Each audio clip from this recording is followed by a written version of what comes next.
Okay class, today we are going to learn about surfactant and its applications. As you have learned about surfactants in the last semester, so could you please name examples of pharmaceutical acceptable surfactants such as non-ionic surfactants, ionic surfactants, and also zwitterion surfactants. And also by now you should be able to define what is HLB, hydrophilic lipophilic balance. Okay, let's go into the application of surfactants. So surfactant can be used in various ways in the pharmaceutical area. For example, microemulsion. The second one will be multi-emulsion, and it is used in the formation of liposome, in the formation of nanoparticle, as well as in the solid liquid dosage form. So, in microemulsions, surfactant act as a emulsifying agents.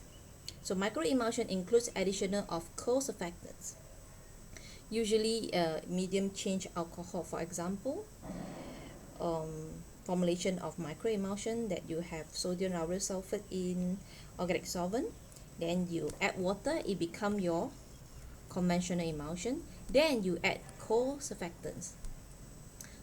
For example, panthenol lipophilic co-surfactants, and you further add into this emulsion and triturate vigorously, and you may get micro emulsions.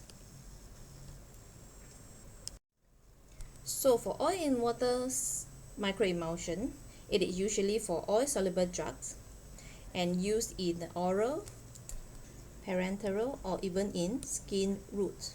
And the advantages of microemulsion is they are in a smaller droplet size, which they could increase the drug release, because when they have the smaller size, they have a higher surface area, and hence they can increase the drug release, and they have superior physical stability due to the existence of co-surfactants. Okay, so example of commercial product is cyclosporine microemulsion. The trade name is Neo-Oral. Okay, they use in organ transplant to prevent rejection of organ after the operations. Okay, and this product is available in oral capsule. Okay, in cell emulsifying system.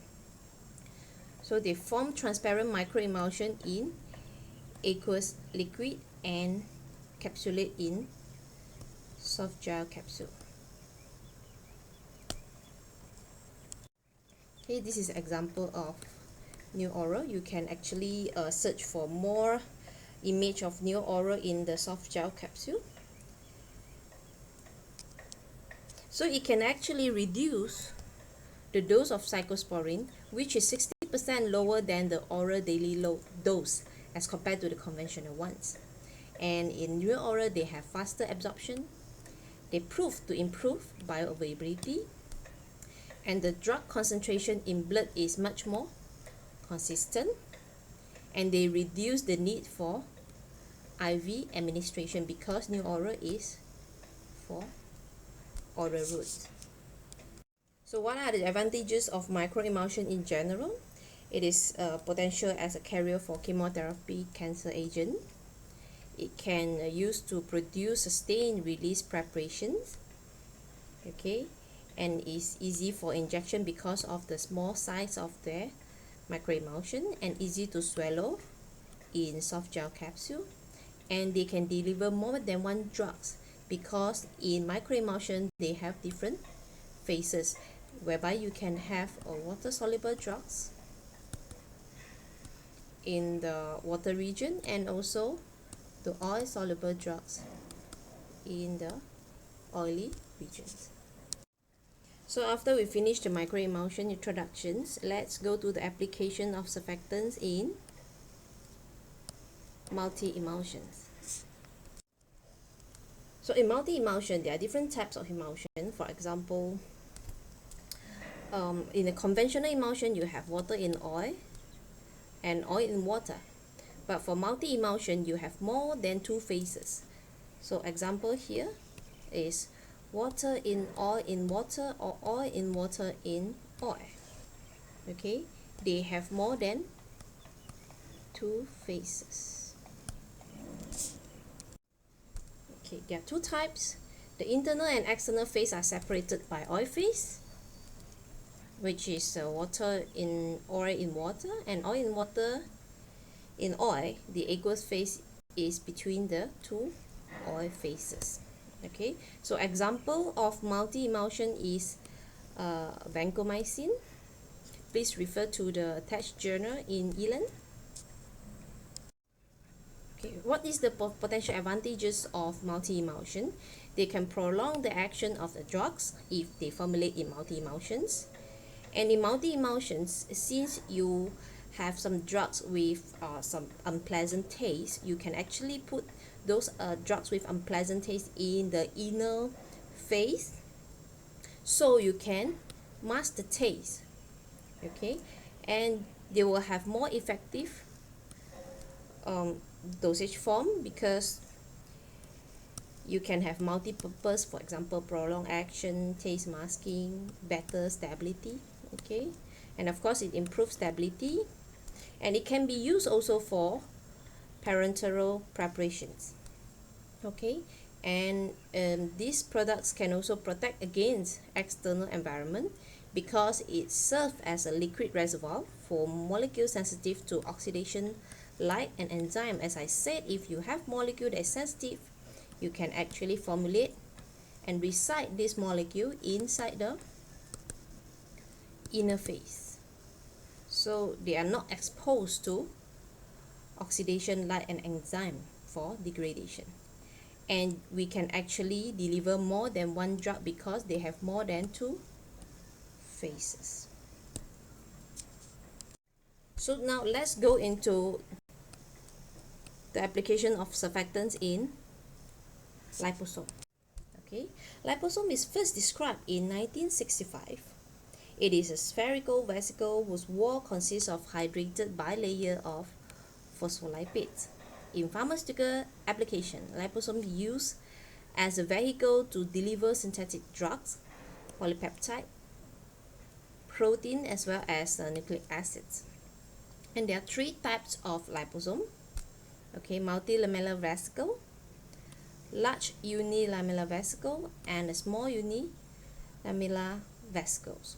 And drug released in the blood flowing IV administration from few minutes to several hours, depending on the nature, composition of the lipid, and also surface property and size of the liposome. In general, when you have the small unilamellar vesicle, they will have much longer shelf life than the multi and large unilamellar vesicles.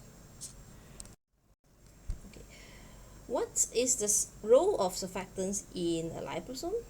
Okay, liposome itself, when you have the single monomer, it is a phospholipid itself is a surface active agent. Okay. Furthermore, in some preparation, surfactant will be added during the preparation of the liposome. The purpose is to keep the liposome apart for a better stability. Okay, so in general, liposome can be prepared using solvent evaporation, sonication, supercritical technique, spray drying, and homogenizations.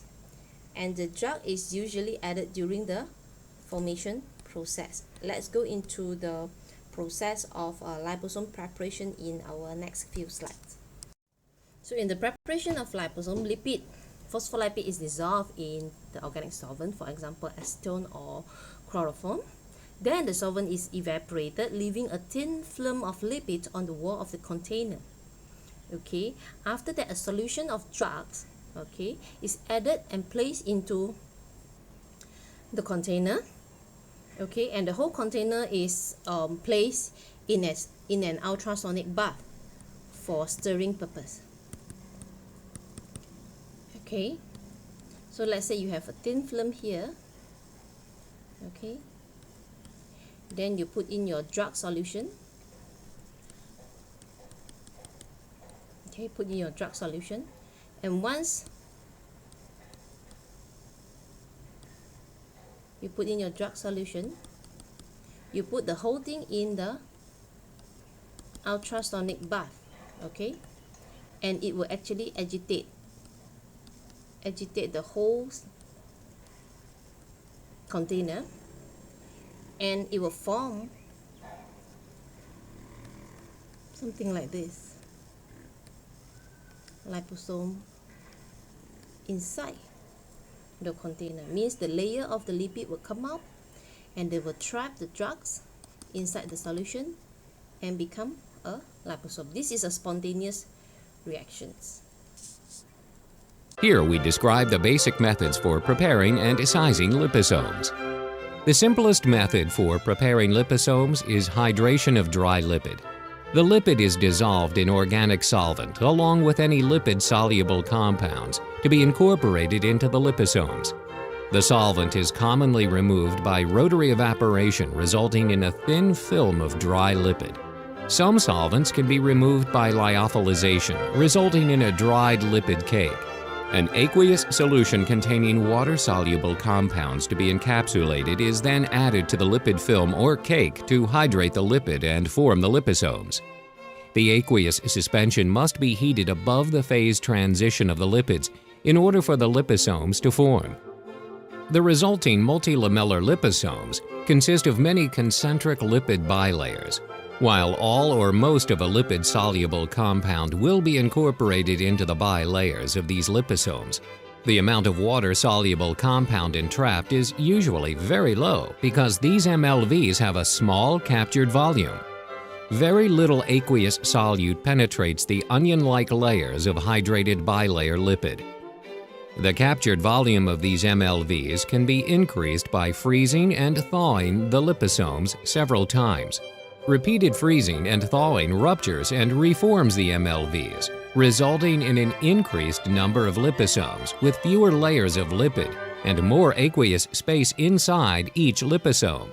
Thus, the freeze-thawed liposomes encapsulate more aqueous solute and often have a multivesicular morphology. The aqueous solute is now uniformly distributed inside each liposome.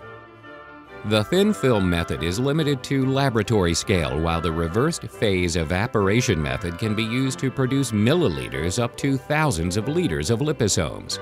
Lipid is dissolved in organic solvent along with any lipid-soluble components. The aqueous compound is added to the lipid solution. This biphasic mixture is then emulsified by some form of high shear mixing. The organic solvent is evaporated from this emulsion, forcing the lipid into the aqueous phase, where it organizes into bilayers and forms liposomes. Additional aqueous phase is added in order to complete the liposome preparation. Again, the temperature of the aqueous phase must be above the phase transition temperature of the lipids in order for liposomes to form. Unlike MLVs produced from a thin film, liposomes produced by reversed phase evaporation usually have one up to a few bilayers per liposome. Like freeze-thawed liposomes, these liposomes can be multivesicular and have uniform aqueous solute distribution. Liposome characteristics can be optimized for a particular formulation by systematically varying the process parameters. Many variations of these methods are described in the scientific literature. Liposomes produced by these methods have a broad size distribution.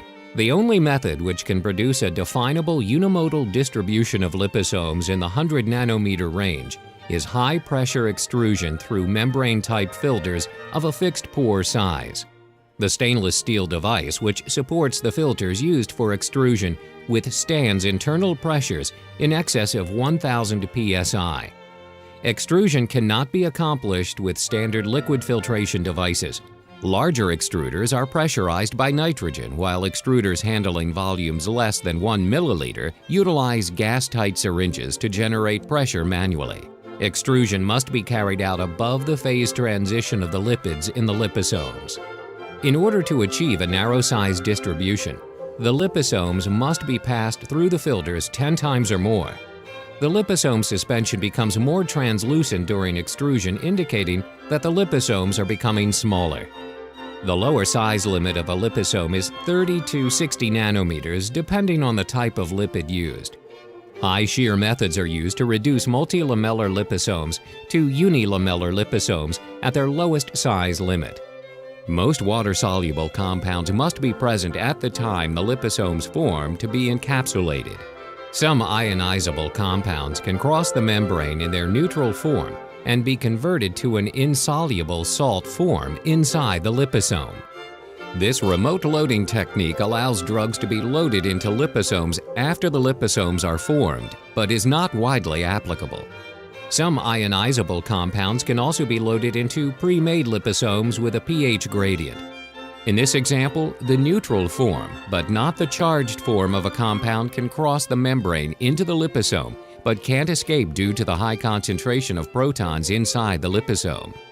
Lipids organize into bilayers due to the presence of water. When the water is removed by lyophilization, the bilayer loses its structural integrity. After rehydration, the liposomes have a different size distribution and have leaked their entrapped contents. Some aqueous solutes, such as sucrose, can replace water at the lipid head group, thus maintaining the bilayer structure when water is removed.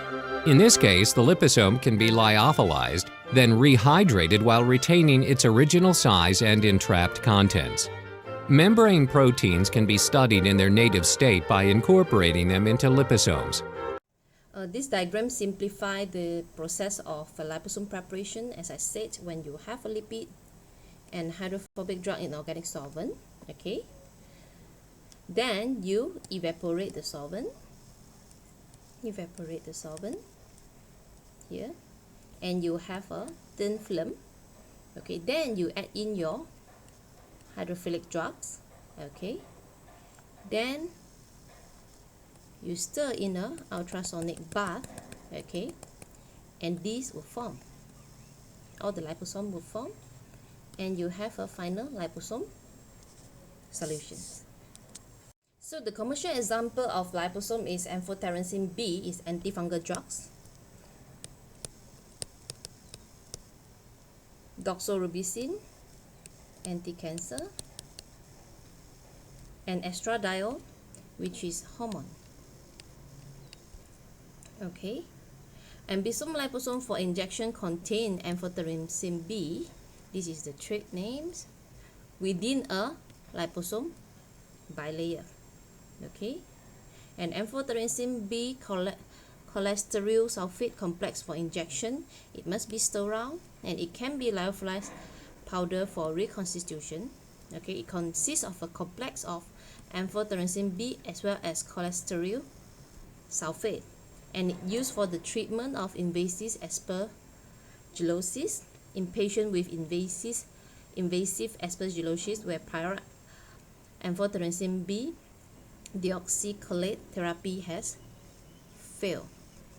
Okay, meaning that when the amphotericin B deoxycholate fail, then they will start to use the liposome together with cholesterol sulfate for the treatment of invasive aspergillosis. So what are the general advantages of liposome as a drug delivery system? It is biologically inert and completely biodegradable. It can be prepared in various sizes, charge, composition, and surface morphology. And then we can encapsulate both water-soluble as well as insoluble drugs, including enzyme, hormone, and antibiotics inside the liposome. And we can encapsulate the drugs that are less susceptible to degradation. Okay, organ-targeted delivery is possible since the drug delivered intact into various tissue and cell after the liposome are destroyed. Okay, other tissue and cell are protected from the drug until the liposome are destroyed. Thus, we can decrease the drug toxicity in the system. Okay, so these are the advantages of liposome as drug delivery system. However, there are disadvantages of liposome as drug delivery system as well, which is the rapid removal of liposome from the blood flowing IV administrations, because it is recognized by the cell reticular endothelial system, particularly by Kupffer cell in the liver.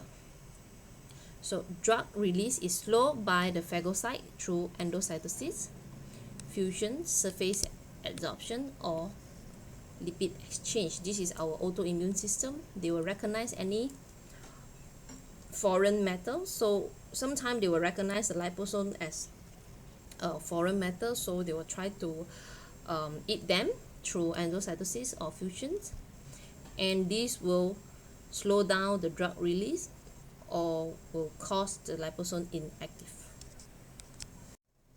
So after we have finished the microemulsions, multi-emulsions, liposome, let's now go into the formation of nanoparticles.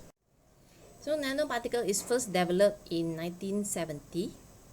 It is a solid colloidal particle, consists of macromolecule substance that they have the size of 10 nanometer to 1000 nanometers.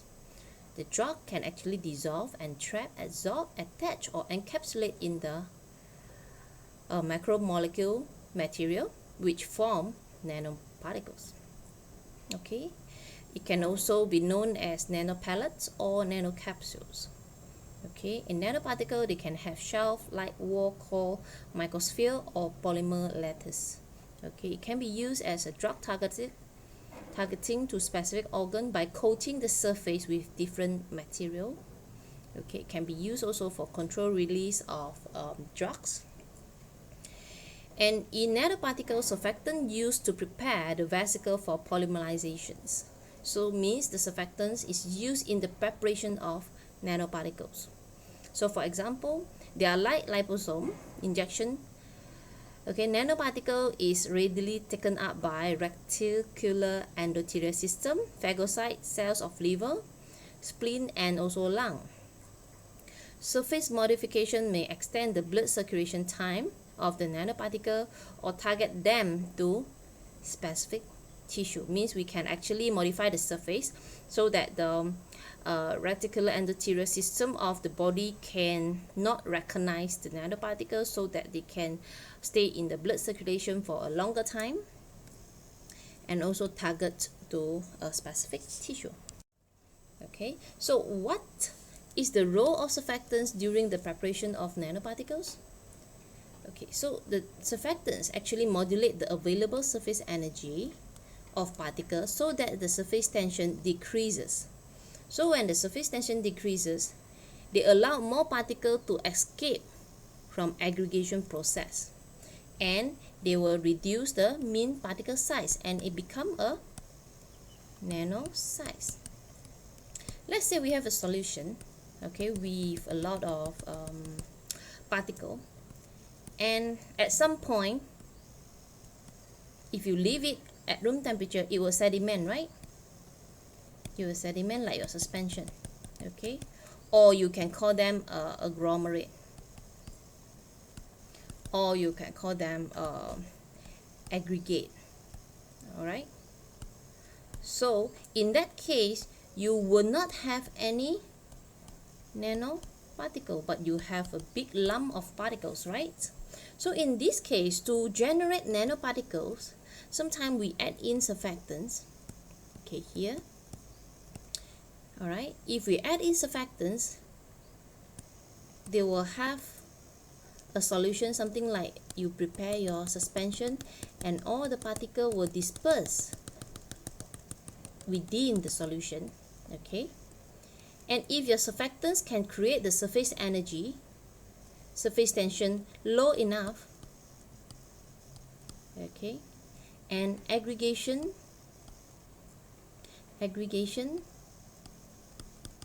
is reduced, so they only aggregate certain amount of particle, for example, which is possible to produce in nano size. All right, so this is the function of surfactants in the synthesis of nano. So there are example of nanoparticles. For example, doxorubicin for liver cancer. This is the anti-cancer agent. It can improve anti-cancer activity, whereby doxorubicin trapped inside the polymer matrix. Okay, they use polymer as a matrix to produce the nanoparticles. Okay, inside the polymer matrix is more stable from degradation, therefore more drug available for absorption. Meaning in this case, alright, they use polymer to disperse. Okay, and this is polymer particle, and to make it stable they add some surfactants, alright, to make it in nano size. Alright, and doxorubicin for liver cancer has been shown to reduce the weight loss and death in rats. Okay, and as well it reduced the cardiotoxicities. Okay, and when it used in insulin, the nanoparticle can prolong the response of insulin. Okay, when it is used in antibiotic, for example beta-lactam antibiotic or fluoroquinolones, the efficacy of ampicillin, which is a beta-lactam antibiotic, is increased by 120 times. And in the treatment of salmonellosis in animal, they have 100% survival when nanoparticle formulation is used. Okay. Okay, after we have finished the microemulsions, multi-emulsion, liposome, as well as nanoparticle, let's go to the last application of surfactant, which is their application in solid liquid dosage form. So, in solid liquid dosage form, what is the use of surfactants? It can be used as emulsifying agent, like what you have learned in dosage form designs, as well as it can use as a suspending agent, okay, solubilizing agent, as well as wetting agent. So, surfactants can increase or reduce the drug absorptions. Monomer of surfactants can affect integrity and membrane function. This could increase the absorptions. So, as solubilizing agent, micelle, okay, if you form a micelle, the drug, poorly soluble drug, can actually trap inside the micelle and they can increase absorptions. So in that case, they are becoming a solubilizing agent because they trap more drugs in the micelle. So how about wetting agent? Wetting agent doesn't necessarily have micelle, but the surfactant can reduce the surface tensions. For example, surface tension of a tablet. Okay, if you wet the tablet easily, okay, you can increase the penetration of the liquid into the tablet, hence increase the dissolution and fasten the dissolution and also absorptions. Besides, surfactants can also be a penetration enhancer in transdermal preparations. They can increase permeability of skin, for example Twin 80 and SDS. For example, some of your cream, when you add in surfactants, it can increase the permeability of the skin, so it penetrates your skin better. So if you like to know how surfactant can act as a penetration enhancer in a transdermal preparation, you can actually read the journal that I have shared in your e-learn. Okay, and also what is the interaction of the surfactant upon contact with skin. This interaction actually causes the penetration increment of the skin by surfactants. Okay, you can further read about this too. Okay, so with that I end my lectures on surfactants applications.